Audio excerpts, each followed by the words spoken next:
Hola gente, ¿cómo están? Hoy vamos a trabajar la última clase, la séptima clase de educación cívica. ¿M? Yo les había dicho en la clase anterior que el tema de municipio es un tema bastante sencillo. En el cuadernillo está desarrollado de una manera muy breve. Van a tener solamente una pregunta en el trabajo integrador, pero de todos modos vamos a ampliar un poquito el tema para que tengan el conocimiento suficiente sobre algunas cuestiones que tienen que ver tanto con la historia del municipio, con sus funciones y algunos elementos que pueden resultar interesantes. Y así que vamos a trabajar con eso en este último video que tiene que ver con educación cívica. Bueno, cuando hablamos del tema del municipio, ¿de qué estamos hablando? ¿Sí? Recuerden que habíamos visto que el sistema político argentino es un sistema federal, por el cual tenemos un Estado nacional que tiene soberanía, es decir, no tiene ninguna instancia de poder superior, y por otro lado tiene una serie de provincias que son autónomas, que tienen constituciones propias, que tienen la posibilidad de dictarse a sí mismas leyes, y que por lo tanto tienen que distribuir y compartir ese poder con el Estado Nacional. Bueno, el tema es que también hay una tercera instancia de poder, que es el de el régimen municipal.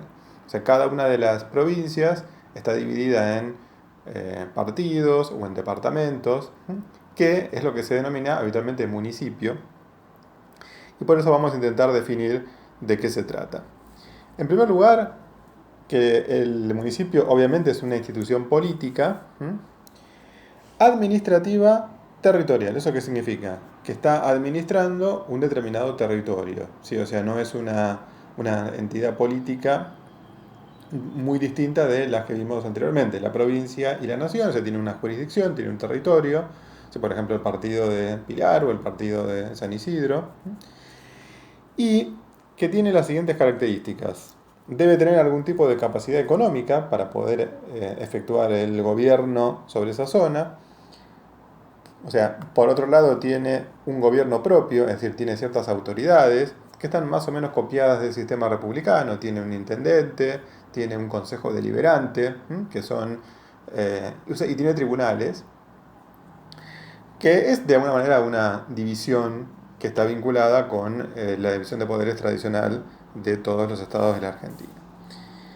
Y la particularidad es que se organiza dentro del Estado, y en este caso también dentro de los estados provinciales, en forma propia. ¿Sí? Ya vamos a ver después si es autónoma o si es meramente autárquica.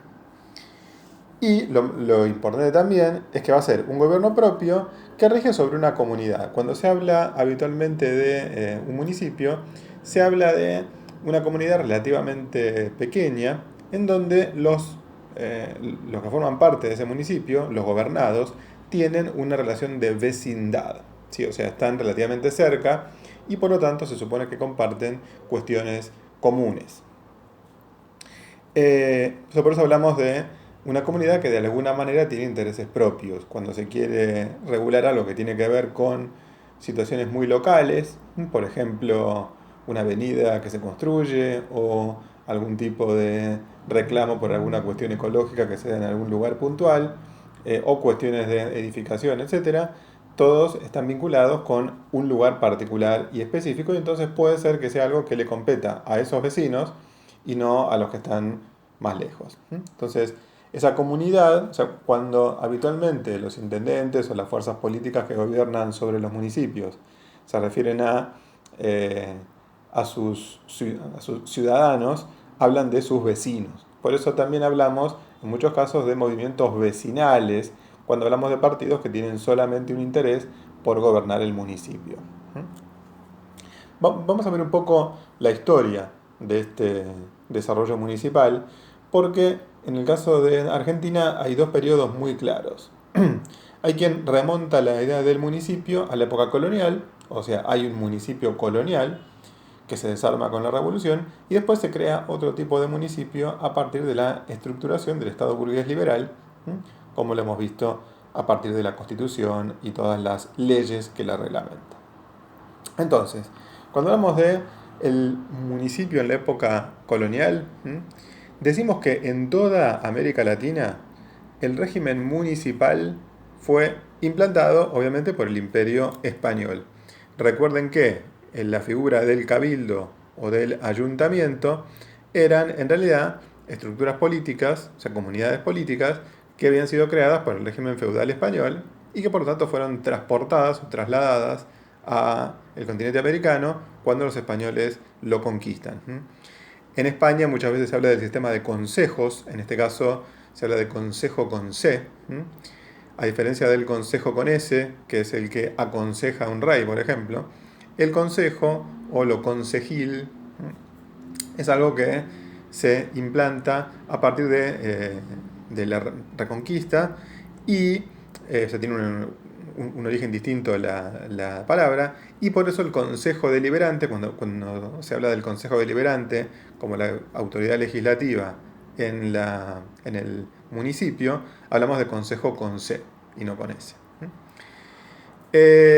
¿Quiénes participaban dentro de estos cabildos o ayuntamientos o consejos coloniales?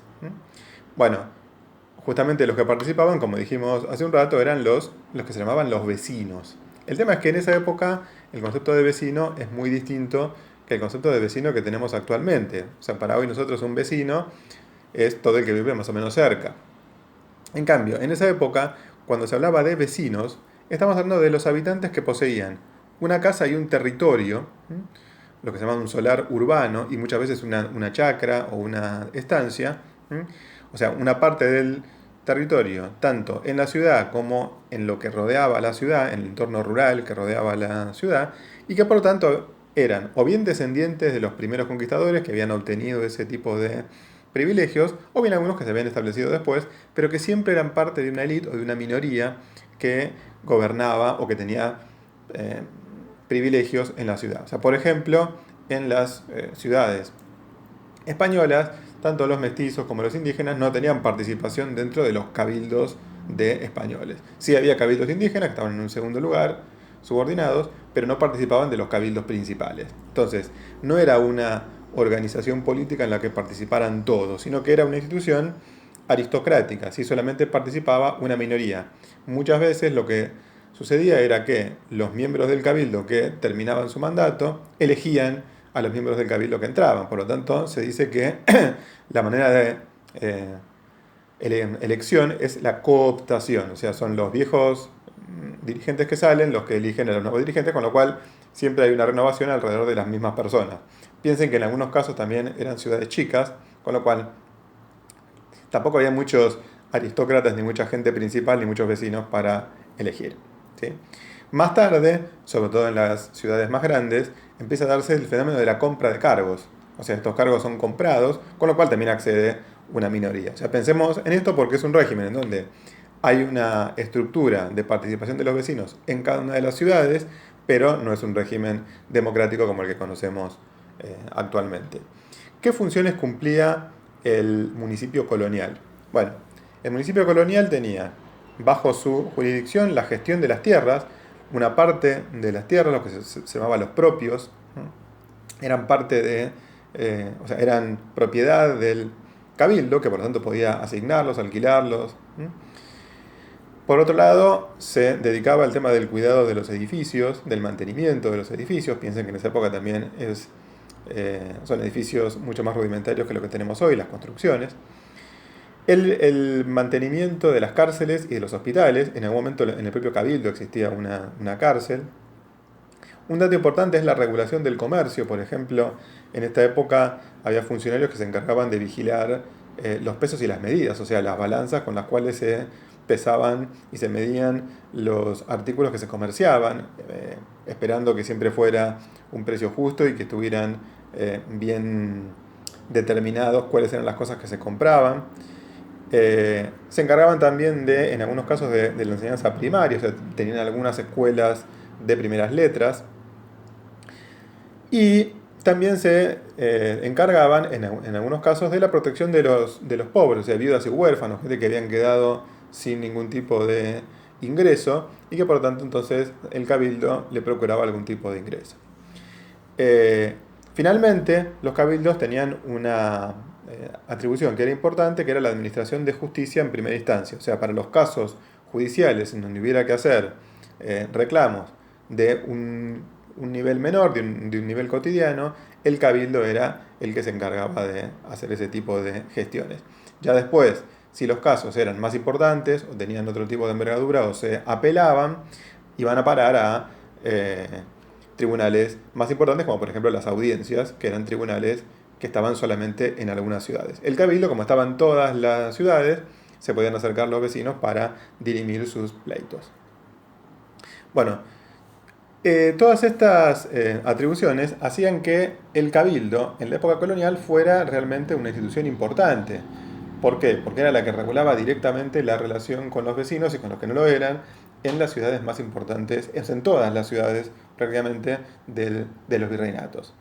Incluso, a veces, lo que se solía hacer era convocar a lo que se conoce como un cabildo abierto. Esto para los que hayan cursado historia 2 o la vayan a cursar. Es una institución que lo que se planteaba era no solo reunir a los principales vecinos, a los que se... o sea, digo, no solamente reunir a los representantes del cabildo, o sea, lo que eran los funcionarios, los alcaldes y los regidores, sino que también se convocaba a todos los vecinos de la ciudad por si había que resolver alguna cuestión importante o algún tema muy crucial. Entonces se convocaban no solo los 7 o 8 miembros que tenía el cabildo, sino también a el conjunto de los vecinos. Fíjense que esto va a suceder en las invasiones inglesas. Hay un cabildo muy importante que se hace después de la primera invasión inglesa, que echa al virrey nada menos. Y por otro lado, después está el famoso Cabildo Abierto del 22 de mayo de 1810, que va a terminar expulsando, digamos, al virrey y va a dar origen después en un proceso al surgimiento de la primera Junta de Gobierno el 25 de mayo. Entonces, los cabildos realmente eran una institución importante, manejada por lo general por españoles y minoritariamente por criollos, que justamente cuando se dé la Revolución de Mayo, en 1810, van a ser lentamente destruidos como consecuencia de la instalación de nuevas instituciones. En las provincias van a dar origen a gobernadores, legislaturas, otro tipo de instituciones que van a terminar suplantando a los cabildos, se van a quedar juzgados de paz, que van a ser de tribunales, etc. Y de hecho los cabildos y por tanto los municipios, el municipio colonial va a desaparecer por completo. ¿Por qué se va a terminar reemplazando? Y se lo va a terminar reemplazando por un nuevo régimen municipal que va a surgir mucho tiempo después. Piensen que la Revolución de Mayo se da en 1810 y recién el régimen municipal se empieza a regular después de la Constitución de 1853. Entonces, el régimen municipal sí se reconstituye muchos años después como institución del régimen liberal, o sea, el que se establece con la Constitución del 53. Y acá lo que se debate es si los municipios tienen que ser autónomos, o sea, si pueden darse leyes propias, por ejemplo, leyes que tengan que ver con la convivencia de los vecinos, o si es meramente autárquico, o sea, que solamente tiene una administración económica propia, ¿sí? O sea, es un ente administrativo, pero que no tiene autonomía. Acá hay una discusión todo el tiempo, durante muchos años, y sobre todo en los primeros años posteriores a la sanción de la Constitución del 53, fue predominante la concepción de que el municipio es meramente autárquico y que no es autónomo. Bueno, esto ya lo vimos. ¿Cuáles son las funciones que se establecen a partir de la Constitución? O sea, a partir de la construcción de este régimen liberal. En algunos casos son parecidos a los que surgen en la época colonial y en otros casos se van a ir modificando. Hay cosas que son parecidas en el sentido de que también opera con una justicia en primera instancia, no cuando uno ve los tribunales de San Isidro, por ejemplo. Se encarga de escuelas primarias, se encarga de cuestiones de caridad pública, de la misma manera que se encargaba de pobres y ausentes antes.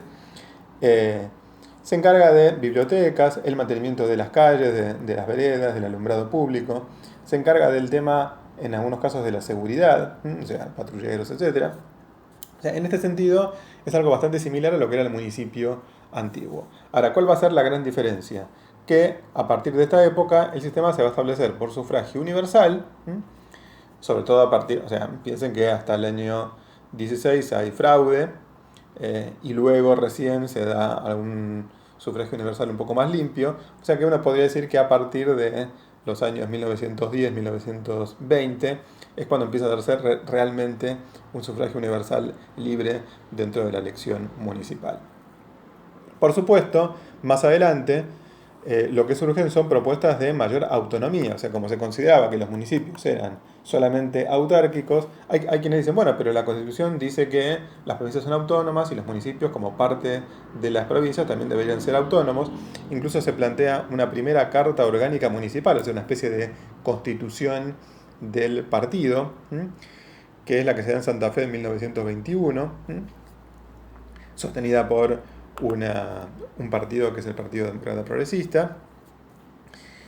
Pero el tema es que durante toda la etapa que va entre los años 30 y los años 70, lo que se generaliza es lo que conocemos, esto pueden verlo en historia, el modelo de sustitución de importaciones, que impone un modelo de mayor centralización, o sea, que sea el Estado Nacional el que toma cada vez mayores atribuciones y mayores iniciativas. Y por lo tanto, los municipios van a depender un montón de la plata que les pasen, tanto las provincias como el Estado Nacional. O sea, la idea de esta época es centralizar, o sea que tanto educación, impuestos, mantenimiento de edificios, construcción, etcétera, dependan más del Estado Nacional que del Estado